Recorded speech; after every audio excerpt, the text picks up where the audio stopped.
Amor, odio y propaganda. La Guerra Fría. Una serie de 4 episodios con George Stroumboulopoulos. La lucha global por dominar la mente del mundo. La propaganda de la Guerra Fría envía un mensaje de amor a tu país y a sus héroes, las estrellas de rock, los astronautas, incluso los jugadores de ajedrez. Y también insta a odiar al otro lado y a sus estrellas del rock, sus astronautas y sus jugadores de ajedrez. A Estados Unidos y a la Unión Soviética se les da bien forjar héroes. Pero, ¿qué pasa cuando la propaganda de tu bando ya no suena sincera? ¿Qué harías al respecto? En los años 60, en ambos bandos, la generación joven se está rebelando y enfrentándose a sus líderes. Parece que todos quisieran cambiar el mundo. Para hacerlo, lo único que necesitas es amor, odio y propaganda. Amor, odio y propaganda, la Guerra Fría. Episodio 3, grietas en el muro.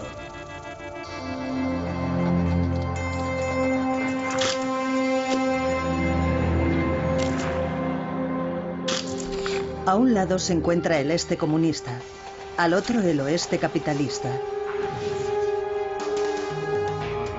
Es el muro de Berlín, el símbolo más poderoso de la Guerra Fría. El muro crea una frontera física que aísla Berlín occidental, justo en medio de la Alemania oriental comunista. En los años 60, Berlín estaba en cabeza en la batalla de la Guerra Fría entre comunismo y capitalismo. Era en muchos sentidos un lugar extraño, donde familias y amigos habían sido separados unos de otros. Persistía una atmósfera de incertidumbre y tensión. La línea de propaganda comunista proclamaba que era un muro de protección antifascista, en otras palabras, una barrera para que no entrara la propaganda occidental. Pero una cosa es cierta, el muro es inútil contra el tsunami del pop y el rock que está arrasando el mundo.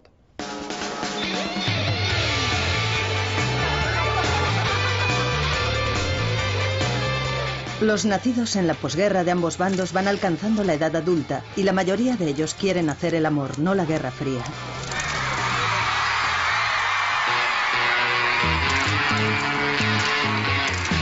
Liderando la ola del rock and roll están los Rolling Stones, una banda compuesta por los más malos del mundo. Van a tocar a Berlín. No se les permite tocar en el lado comunista del muro, pero pueden estar seguros de que allí también los escuchan. Las autoridades de Alemania Oriental los detestan. Para ellos, las bandas como los Rolling Stones solo son propaganda occidental. A Walter Ulbricht, uno de los líderes de Alemania Oriental, no le impresiona en absoluto. ¿Tenemos que copiar cada pieza de esa porquería que viene de Occidente? Creo, camaradas, que ese monótono ya debería acabar ya. Para los comunistas esto era una guerra psicológica. Era un intento de Occidente por ganarse a la juventud comunista por la vía de artículos de consumo como la música, la ropa y otros productos similares que no estaban fácilmente disponibles en los países comunistas. ¿Cómo iban a competir contra los Beatles? Sin embargo, Ursula Boykat prefiere la música clásica. Tiene 20 y pocos años y vive en Alemania Oriental. Es una auténtica creyente del sueño comunista de una sociedad donde todos son iguales. Le gusta el muro. Siento que el muro es necesario. Ahora tenemos la oportunidad de construir la sociedad que hemos soñado, sin el sabotaje de Occidente. Úrsula, como la mayoría de los jóvenes de Alemania Oriental, es miembro de la FDJ, o Juventud Libre Alemana. Está compuesta por jóvenes de entre 14 y 25 años de edad, similar a los Scouts o guías, con una pequeña dosis adicional de política. Uno de sus objetivos es luchar contra la propaganda occidental. La propaganda occidental cuenta mentiras a la gente joven. Crea una realidad falsa sobre lo que es Occidente. Muchos se han ido para averiguarlo y vieron que no era lo que ellos esperaban, pero ya no pueden volver. La lucha contra la propaganda occidental puede tomar giros extraños. Una de las jugadas más extravagantes realizadas por los comunistas fue mandar a algunos de los chicos mayores de la organización de las Juventudes Comunistas a los tejados de las casas para girar o quitar las antenas que se dirigían hacia las emisoras de televisión occidentales. Las autoridades también trataron de bloquear las señales de radio occidentales. Para los jóvenes alemanes orientales, escuchar música rebelde fue algo puntual. Esto es Radio Luxemburgo, su emisora de las estrellas. Es la hora de nuestros mejores 20. Hola a todos. Mi hermano pequeño Joaquín escucha la radio occidental. Es el único de la familia. No lo aprobamos, pero no le decimos nada. No hay modo de detener la cultura pop occidental, sobre todo el rock and roll.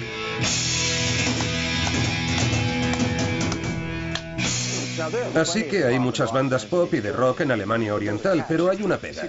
Para tocar en público tienes que tener una licencia y para sacar una licencia tienes que actuar frente a un jurado. Y entre otras cosas están buscando efectividad social, sea lo que sea eso. Huelga decir que la mayor parte de las bandas de jóvenes no cumplen los requisitos. En una ciudad como Leipzig, que tiene 58 bandas, 54 tienen prohibido tocar, e infringir la ley puede llevarte a la cárcel. Las medidas de Alemania Oriental contra la música rock fueron variadas. Hubo épocas en que eran draconianas, llegando a producirse el arresto de bandas de rock. Y de pronto en otro momento veías que publicaban un disco de los Beatles. También hubo medidas que tendían hacia el absurdo, como por ejemplo un primer intento de crear un baile específico para Alemania Oriental llamado el Lipsi. Pero no funcionó muy bien con los chavales de Alemania Oriental. Vieron que era un baile muy conservador, nada parecido a los bailes desenfrenados tan populares en Estados Unidos.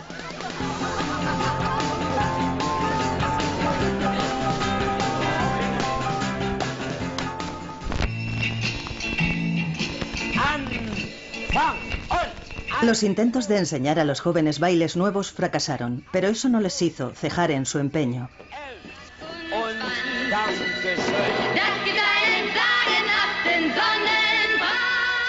Tuvieron más suerte promocionando a sus propios cantantes. Durante los años 60 convirtieron en estrellas del pop a un grupo de correctos comunistas. Uno de los productos de más éxito fue Franz Schubel,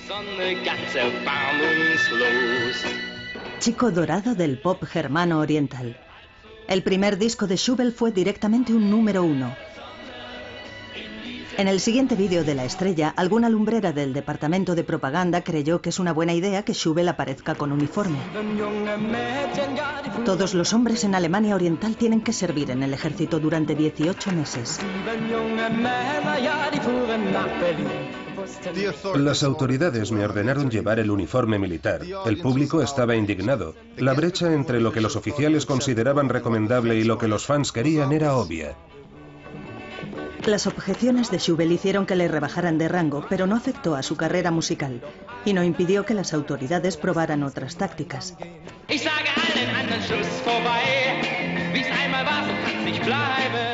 De pronto, de la noche a la mañana, estaba prohibido usar palabras inglesas en cualquier medio. Todas las canciones mías que tenían letra en inglés dejaron de transmitirse. Fue como si nunca hubieran existido. La relación entre Schubel y las autoridades es un delicado acto de equilibrio. Quieren que su estrella propagandística siga siendo popular, pero también quieren controlarlo. Él tiene que contentar a sus fans y a las autoridades. Schubel consigue hacer ambas cosas, en parte porque sabe jugar a ese juego. Habría sido muy difícil tener una carrera en Alemania Oriental sin un grado básico de colaboración con las autoridades comunistas. También necesitabas tener autorización para grabar y por lo tanto vender discos. Por lo que sin un grado básico de conformismo, habría sido difícil para Schubel y otros tener carreras de éxito.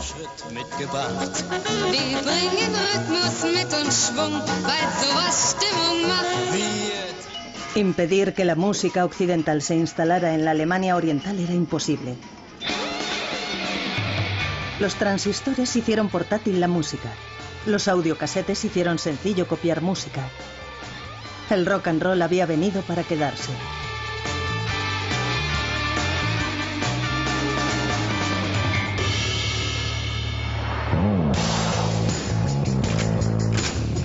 Pero aunque los comunistas estuvieran perdiendo la batalla cultural en la Guerra Fría, desde luego sacaban ventaja en la carrera espacial.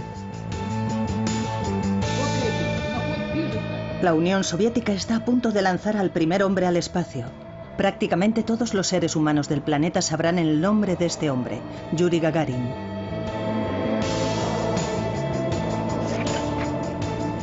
El éxito de Gagarin al orbitar el planeta le propició un lugar en la historia.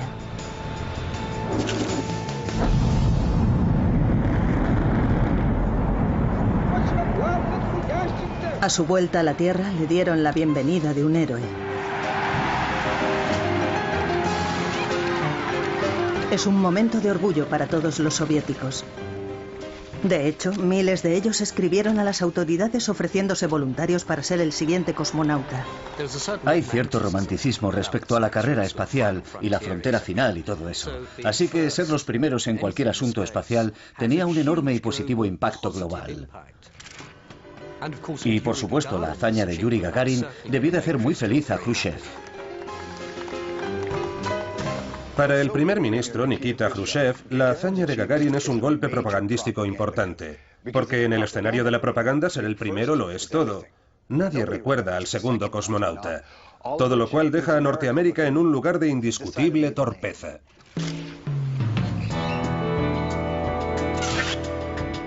El presidente de Estados Unidos, John Fitzgerald Kennedy, no tiene ninguna contrapartida. En un intento desesperado por atraer un poco de la atención propagandística, Kennedy sube las apuestas. Creo que esta nación debe comprometerse a alcanzar la meta antes de que finalice esta década de poner a un hombre en la Luna y devolverlo sano y salvo a la Tierra. Los norteamericanos no están preparados ni de lejos, pero el objetivo está marcado. La carrera espacial está en marcha. Y los rusos van ganando abiertamente. La carrera espacial simbolizaba todo lo que la sociedad podía lograr, la escala total de lo que una sociedad podía demostrar. Este tremendo significado simbólico exige que los oficiales presten una gran atención a los aspectos propagandísticos de la exploración del espacio exterior.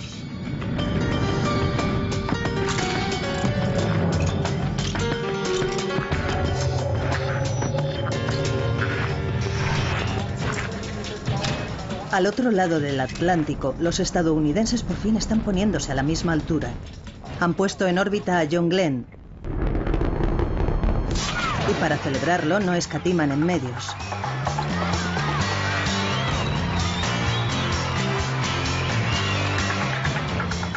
Le siguen otros 3 norteamericanos. Ahora mismo la principal inquietud de Khrushchev es cómo continuar la hazaña de Gagarin. ¿Qué puede hacer antes de que deje de ser novedad? Pues sencillo, intentar otra primera vez. La URSS lanzará a la primera mujer al espacio. Pero no una mujer normal.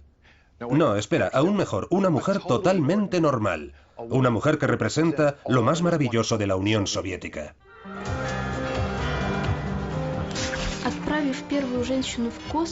Al enviar a la primera mujer al espacio, los líderes soviéticos querían demostrar al mundo exterior que las mujeres soviéticas eran iguales a los hombres y podían conseguir lo mismo que podían lograr los hombres.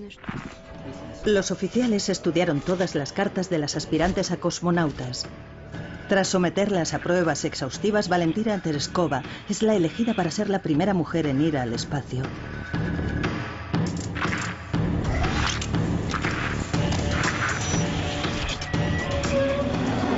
Tereskova es fuerte, es disciplinada. Pero cada detalle de su vida es rápidamente puesto bajo el microscopio de los medios de comunicación del mundo.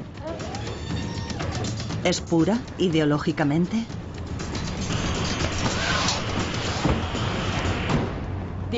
Los ideales del partido son para mí muy queridos. He intentado adherirme a esos principios toda la vida. Nunca cambiaré mis convicciones. También tiene los antecedentes perfectos. El padre era conductor de tractores y murió como héroe de guerra. La madre, como la hija, es obrera en una fábrica textil. Además, Valentina es secretaria de la Liga de las Juventudes Comunistas local, justo lo que ordenó el primer ministro.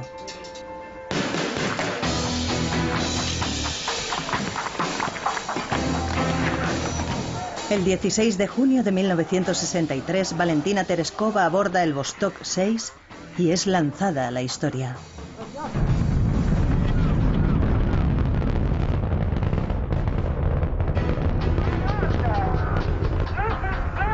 En el cohete todo opera de una manera fantástica. Estamos orgullosos de su éxito. Ha traído gloria a nuestro pueblo, nuestro país, nuestro partido, nuestros ideales. Tras orbitar la Tierra durante casi 3 días, el Vostok 6 vuelve a entrar en la atmósfera terrestre.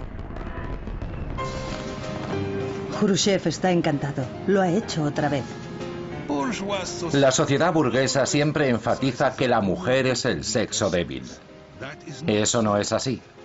Nuestra mujer rusa demostró a los astronautas norteamericanos un par de cosas. Su misión fue más larga que todas las norteamericanas juntas. Es hora de presumir de Tereskova ante el mundo. Como ejercicio de propaganda, los soviéticos no podían haberlo planeado mejor. La reacción a Tereskova es muy interesante porque, por una parte, cuando va a Estados Unidos, la apoyan las feministas de todo el mundo.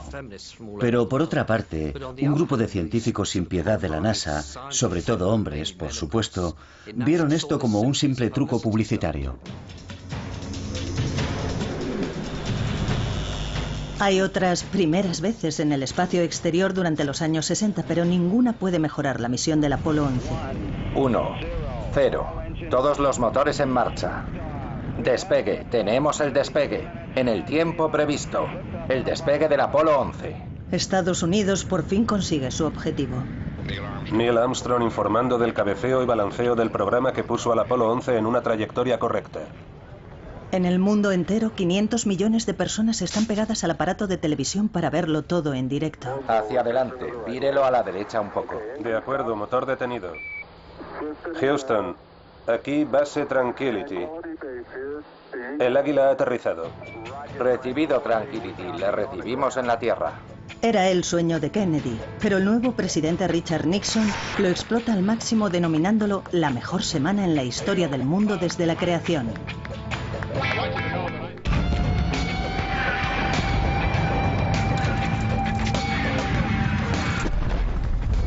...1968... La Guerra Fría está que arde. 500.000 de soldados norteamericanos están luchando en Vietnam del Sur.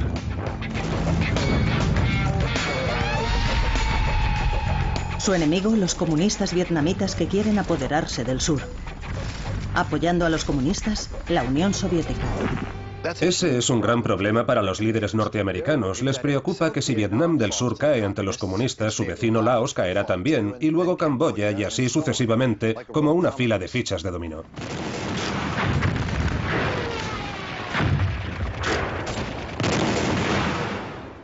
El ejército estadounidense intentó con todas sus fuerzas moldear el modo en que se informaba de la guerra de Vietnam en casa. Una de las cosas que hicieron fue enviar reporteros y fotógrafos del ejército al campo para cubrir los acontecimientos diarios. Y luego comunicaban esta información a la prensa convencional en sesiones informativas regulares que tenían lugar a las 5 cada tarde. Lo envolvían todo bien envuelto y lo mandaban a Estados Unidos para el consumo público. Ron Haverly forma parte de la máquina de propaganda. Con 27 años de edad está sirviendo a su país como fotógrafo del ejército asignado a las maniobras de combate. Se esperaba de los fotógrafos que mostraran el aspecto positivo de estas maniobras. La intención no era mostrar los horrores de la guerra. Este día, Haverly está de misión con la compañía Charlie. Aterrizamos en los campos de arroz y oí un tiroteo en la aldea. Las fotos oficiales de Haverly de aquel día no muestran nada fuera del ordinario. Los portavoces del ejército le dicen a la prensa que el tiroteo fue una victoria. Atacaron un bastión del Vietcong matando a 128 enemigos en una batalla sin cuartel. Esta es la versión oficial y todo el mundo se la cree. La historia se transmite en todo el estado y se informa de ello casi palabra por palabra. Los norteamericanos matan a 128 soldados rojos. Los comunistas vietnamitas también tenían un servicio de información sofisticado. Llamado propaganda armada, significaba que el mensaje era tan importante como la ametralladora. Su historia de la misma batalla era espectacularmente diferente. Ellos dijeron que fue una masacre de civiles no armados, y aunque están en medio de la jungla, extienden el rumor. La masacre de 500 civiles acrecienta nuestro odio. Debemos atacar sin descanso, superándonos por conseguir que el enemigo pague.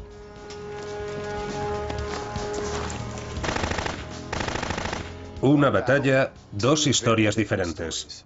Un lado afirma que es una victoria, el otro dice que fue una masacre. ¿Qué ocurrió en realidad? Ron Haverly lo sabe porque él fotografió lo que ocurrió, pero no se lo ha enseñado a nadie.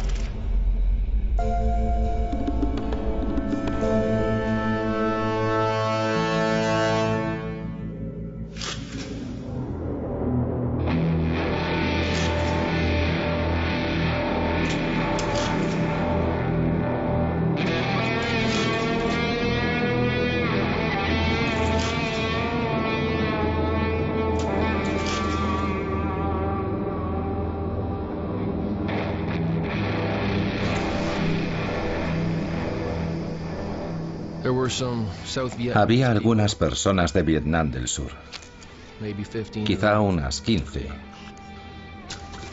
incluidas mujeres y niños, caminando por un camino polvoriento más o menos a unos 100 metros de distancia. De pronto, los soldados abrieron fuego con sus M16. Haverly presenció cómo sus compatriotas y compañeros soldados mataban a mujeres y niños. Yo estaba en una especie de aturdimiento al ver todos esos disparos. A veces sentí que la cámara había tomado el mando durante la operación. Me llevaba la cámara a los ojos, sacaba una foto y la volvía a bajar. En la aldea de My Lai mataron a cientos de civiles aquel día. Haverly toma la foto de la única baja norteamericana. Un soldado, desesperado por alejarse de aquel frenesí asesino, con toda intención, se disparó a sí mismo en el pie.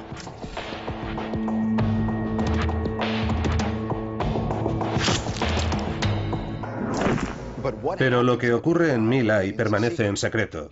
Haverly no entrega al ejército sus fotos de la masacre porque cree que las destruirán. Pasa un año y poco a poco la historia se filtra.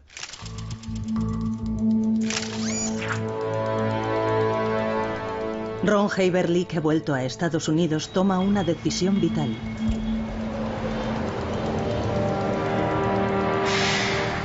Entrega las fotos de My Lai a su periódico local. El Cleveland Plain Dealer las publica. Lo siguiente que ocurre es que las fotos están en las noticias de la noche. Y como si eso no fuera suficientemente negativo, un soldado norteamericano que estuvo en la masacre aparece en un programa de actualidad. Puede que yo matara a unos 10 o 15 de ellos. ¿Hombres, mujeres y niños? Hombres, mujeres y niños. ¿Y bebés?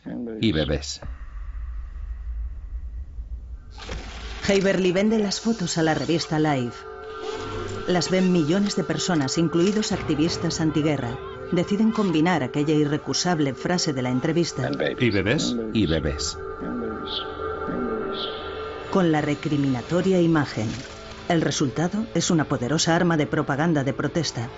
Se hicieron 50.000 copias. Se vieron en todo el mundo.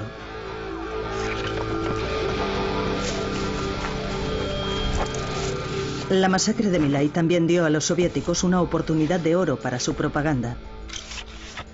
La Unión Soviética explotó My Lai hasta el máximo. Esta era una historia que había saltado en Estados Unidos, no en la Unión Soviética, así que transpiraba legitimidad. No había manera de que Estados Unidos pudiera negar la historia. Las reales y las presuntas atrocidades cometidas por soldados del ejército norteamericano en Vietnam recibieron mucha cobertura en las páginas de los periódicos soviéticos, en programas de televisión, también en las retransmisiones por radio. No hay duda de que las fotografías de Haverly tienen un poderoso impacto como propaganda antiguerra y juegan un papel significativo en cambiar la marea contra la guerra.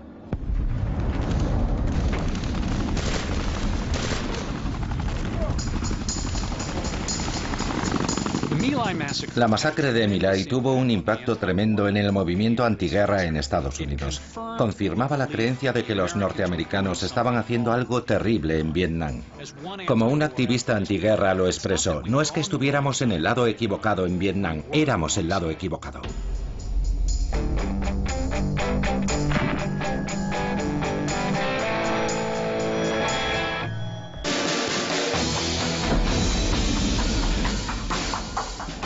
La Guerra Fría se había luchado con rock and roll y en los límites del espacio exterior.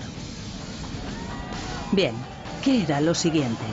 Tras el éxito de Norteamérica con el aterrizaje en la Luna, la Unión Soviética está buscando vengarse, una oportunidad para aplastar a Estados Unidos sin que nadie en la práctica saliera herido, por supuesto.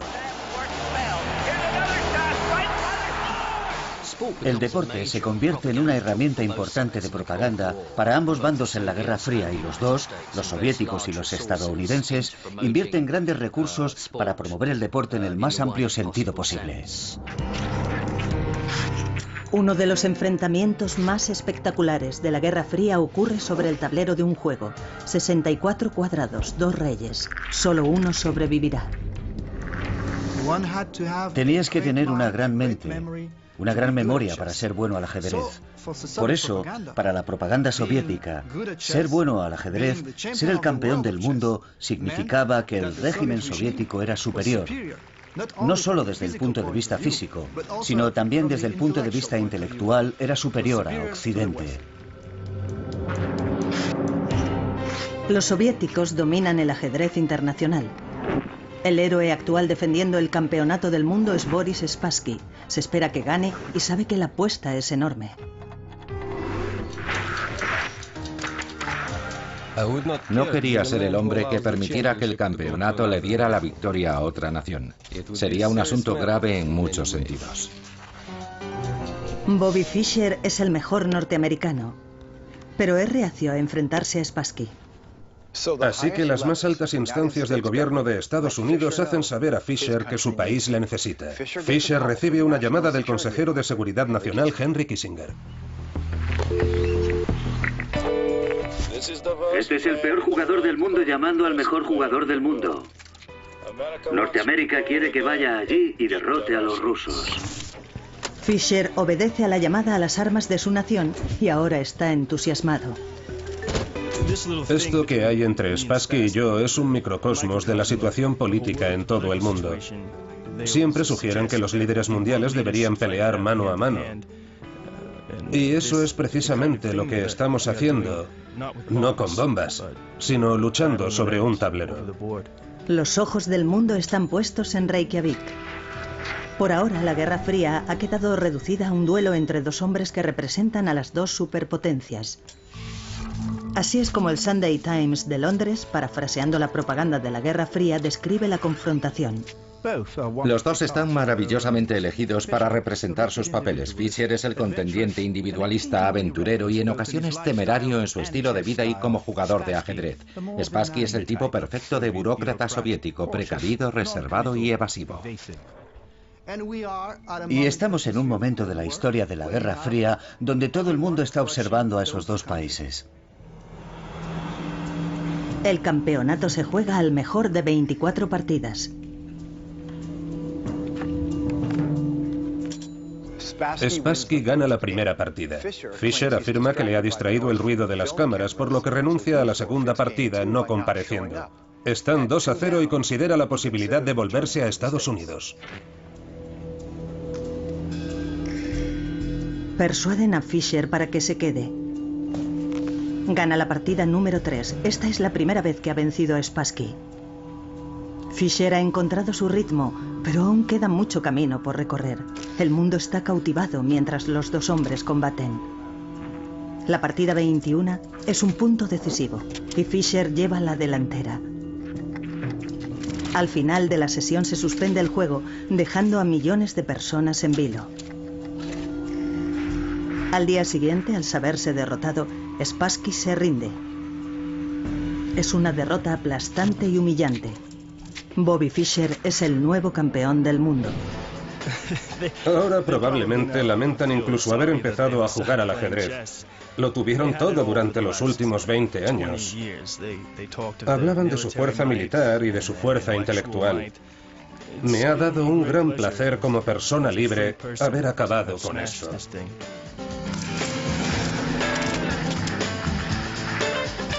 De vuelta en Nueva York, es el gran día de Bobby Fischer.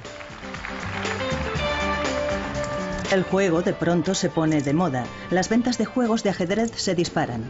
El niño de Brooklyn ha ganado una importante batalla de propaganda en la Guerra Fría.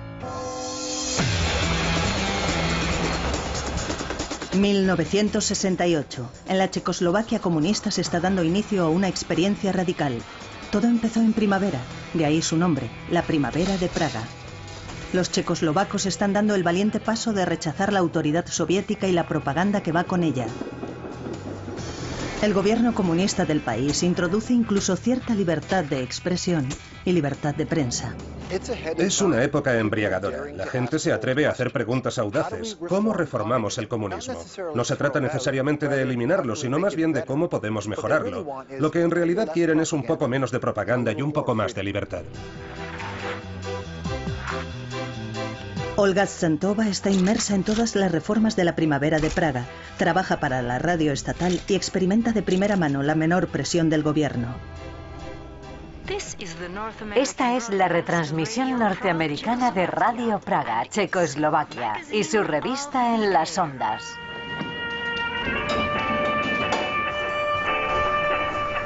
A Olga le encanta la nueva libertad de la Primavera de Praga. Formó parte del movimiento de liberación y era muy entusiasta transmitiendo el mensaje de lo que estaba pasando en Checoslovaquia a sus oyentes. Es todo diferente. De pronto ya no tenemos que enseñarle al censor cada palabra que vamos a decir en el programa. Las noticias de Olga son una novedad para los oídos de sus oyentes. Los checoslovacos no están habituados a oír lo que en realidad está pasando en su país y la gente en otros países comunistas también está escuchando. Y ese es el peligro. Los soviéticos están preocupados porque esto se va a extender y eso es algo que el régimen totalitario no puede tolerar. El temor es que la Primavera de Praga se contagie a otros países comunistas. Si los checoslovacos estaban haciendo esas reformas y si tenían éxito, entonces toda la Europa oriental caería ante los capitalistas. Por supuesto, para la propaganda soviética esto era una cuestión de vida o muerte.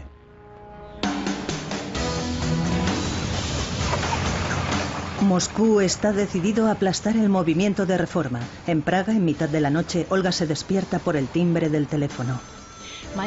Mi marido lo cogió y su colega que estaba de servicio en la agencia de noticias checoslovaca le dijo que los rusos acababan de llegar, nos estaban ocupando. La gente estaba tremendamente impactada cuando entraron los tanques y fue un enorme desengaño. Olga corrió a la emisora de radio. Estaba allí cuando los tanques soviéticos tomaron posiciones. Miles de checoslovacos salieron a las calles. Como labor de resistencia, Olga transmite en directo para informar de los actos de violencia. Hay tiroteos fuera.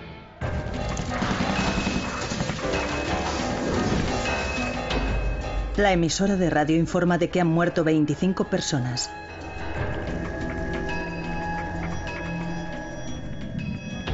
Lo siguiente que ocurre es que el edificio es tomado por soldados que empiezan a cortar las líneas y los cables telefónicos. Quieren detener la retransmisión.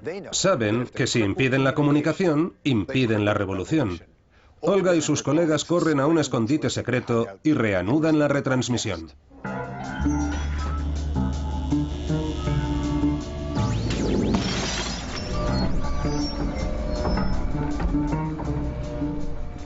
Estamos muertos de miedo. No paramos de pensar que si los rusos nos encuentran, lo más importante será sobrevivir. A pesar de los esfuerzos de los comunistas de línea dura por controlar las ondas, Olga informa de la brutal entrada en su escondite secreto. Estamos retransmitiendo por la banda de 49 metros. Esta frecuencia está siendo bloqueada. Por favor, sintonicen con nosotros girando ligeramente hacia la izquierda o la derecha de esta posición su sintonizador de radio. El control de las ondas radiofónicas era esencial para la batalla de propaganda durante este periodo, porque la radio era imprescindible y un medio de propaganda muy infravalorado en la Europa oriental de aquel tiempo, ya fuera en una u otra dirección. Pero Olga y los demás no podían resistir eternamente contra el poder de la Unión Soviética. Al final, se rindieron. A Olga le prohíben trabajar en la radio. Las esperanzas de la Primavera de Praga son aplastadas. La voz de la disensión ha sido silenciada. Aunque la Primavera de Praga fracasó, el momento sencillamente no era el adecuado, sí plantó una semilla que tuvo profundas implicaciones más tarde.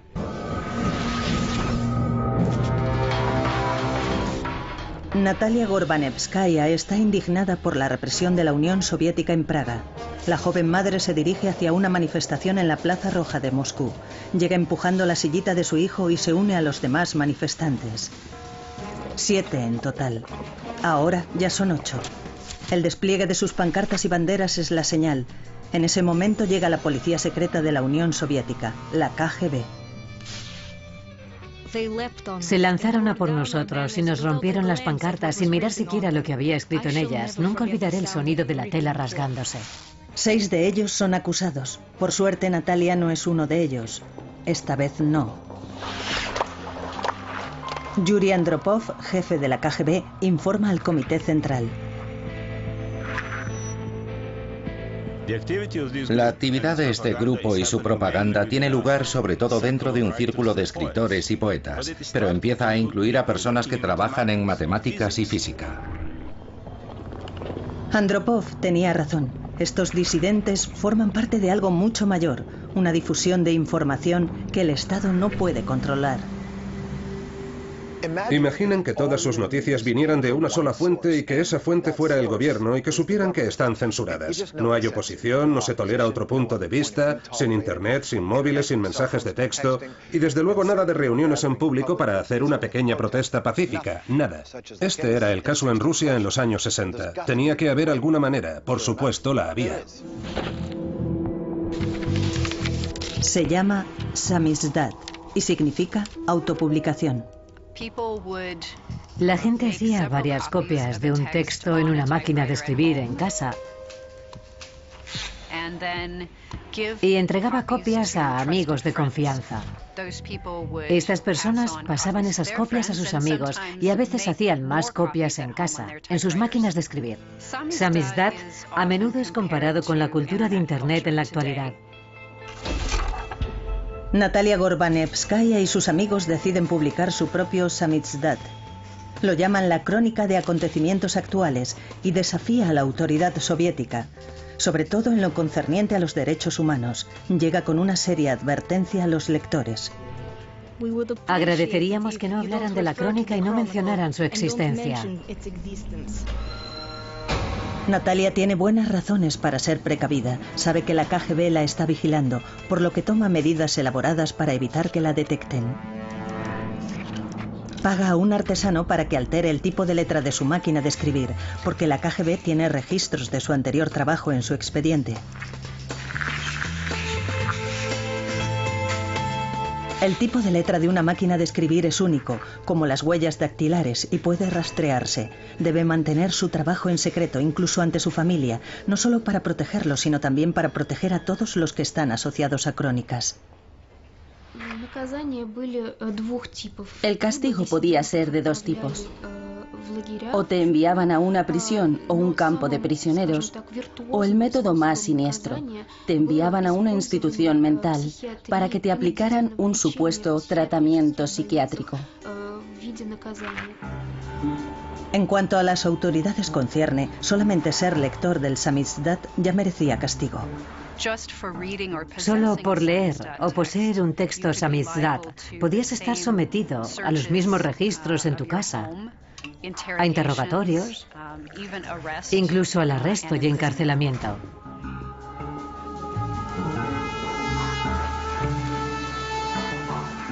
Los escritores de samizdat viven con temor de que los descubra la KGB, por lo que hacen circular copias solo entre amigos de confianza. De las 6 copias, una se aparta para los medios occidentales y la sacan de contrabando por medio de periodistas extranjeros o de contactos en las embajadas occidentales. Y así, la crónica de acontecimientos actuales encuentra su camino hasta informes de radio producidos por empresas occidentales que los soviéticos escuchan secretamente. Esto da a la crónica una audiencia potencial de millones de personas. Yuri Andropov, hablando con eufemismos, va a tomar medidas brutales para eliminarla. Sería útil preparar las medidas necesarias para neutralizar y poner al descubierto a los elementos antisociales de Samizdat. Los peores temores de Natalia se hacen realidad. Es arrestada por la KGB y acusada de actividades contra el Estado. También sostienen que sufre de esquizofrenia latente. Durante los siguientes 2 años vive confinada en una institución psiquiátrica. No me gusta el nombre de institución mental. Era una prisión mental, para ser más precisos. Una prisión mental es el lugar más horrible imaginable. A pesar de los riesgos, el movimiento Samizdat juega un enorme papel en mantener vivo el espíritu de la oposición y la libertad de expresión en la Unión Soviética. Es una señal más de que la gente, sobre todo la gente joven, en ambas zonas de la Guerra Fría, está preparada para ponerse en pie y que cuenten con ella. Durante este periodo vemos un fenómeno interesante, y es que la generación de la posguerra reconoce que están apareciendo grietas en el sistema y comienzan a desafiar parte de la retórica convencional de la Guerra Fría. Esto lo vemos en Vietnam y también lo vemos durante la primavera de Praga. Es esta generación la que tendrá un impacto, no necesariamente a corto plazo, pero tendrá un impacto en la naturaleza de la Guerra Fría a largo plazo.